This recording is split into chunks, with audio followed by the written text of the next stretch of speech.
mean, it got to that. But, I start to sound paranoid or something. I don't think I am. I think that every weakness is exaggerated. A lot of people have real quirky problems. They wouldn't dare have anyone know. But one of my problems is that I'm late. Well, for instance, I guess they think that why I'm late has to do with some kind of arrogance. And I think it's the opposite of arrogance, just as a starter. Let's start with that. It's the opposite.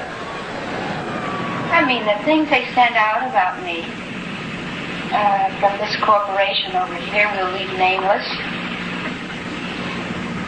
And then? And I've never lost sight of the fact that I am not at a studio at any time for discipline or to be disciplined. If you have a cold, how dare you have a cold? I mean, the executives can get colds and stay home for, forever and phone it in. But how dare you get a cold? Marilyn refused to acknowledge any responsibility for missing so many days on the set at Fox. She claimed she was sick, but the studio just didn't believe her. And in the midst of it all, Marilyn took off 2 more days to travel from Hollywood to New York to sing Happy Birthday to President Kennedy, whom she spoke of rather coyly, I thought, as a complete stranger. I was honored when they asked me to appear at Madison Square Garden. In the history of show business, perhaps there has been no one female who meant so much, who has done more. It's like a hush, in the whole place. Which, I thought, oh my God, if I'd been wearing a slip, I would have thought it was showing or something.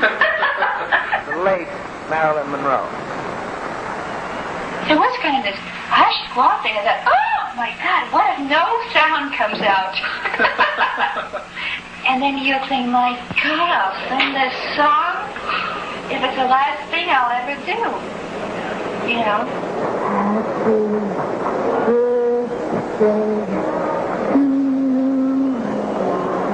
Happy birthday to you.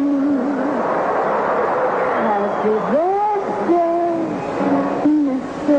President. Happy birthday to you.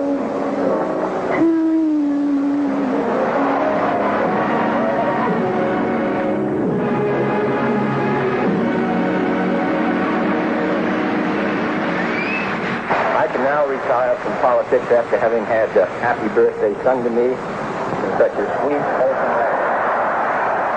Did you meet Kennedy? Afterwards, they had some kind of a reception because I never did see the food. But maybe that was in another part of the play. And I had met the Attorney General briefly. So it was good to see a smiling, friendly face. Less than 3 weeks later, Marilyn was fired from Something's Gotta Give. To Fox, Madison Square Garden was the last straw. She had been absent 21 of 33 shooting days, and to them she was obviously unstable and falling apart. Marilyn was exhausted. She had drunk a full bottle of champagne, and she had barely eaten anything. And she continued to paint herself as the victim. Fame is also a burden. An industry, I don't think, should behave like, let's say, a mother whose child maybe has, let's just say the worst is run out in front of a car. So what do they do to the child? But instead of clasping the child to them, they start beating up on the child.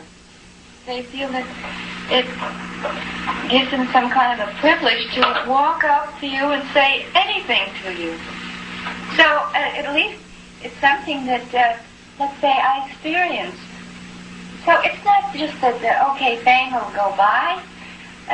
So long, I've had you, fame. If it goes by, I told you it was fickle. I don't know if it's going to come off on tape, but I know what I mean. Really, it's just great. Well, I hope we got something here.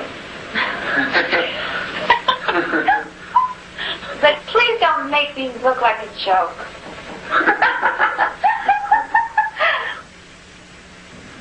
Those were the last words she said to me. I said goodbye, and as I walked down the driveway, I looked back for a second. Marilyn was framed in the door, and she waved and called, "Hey, thanks." I went back to New York and wrote the piece, and it appeared in Life magazine in the August 3rd issue. On August 5th, the phone rang. It was a reporter telling me that Marilyn was dead. I was dumbfounded.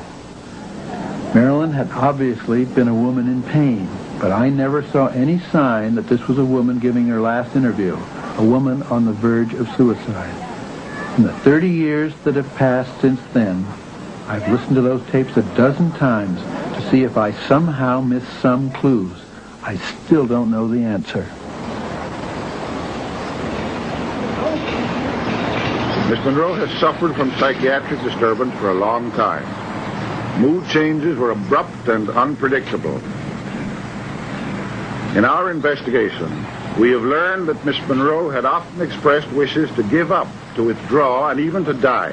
On more than one occasion in the past, when disappointed and depressed, she had made a suicide attempt using sedative drugs. On the basis of all the information obtained, it is our opinion that the case is a probable suicide. Marilyn Monroe, Hollywood's most flamboyant blonde since Jean Harlow, went to her tomb in a plain dress today, following simple funeral services attended by only a handful of friends and relatives. Marilyn's body was dressed in a plain green dress of a light shade, which she obtained in Florence, Italy. She lay in solid bronze casket, lined with champagne-colored velvet.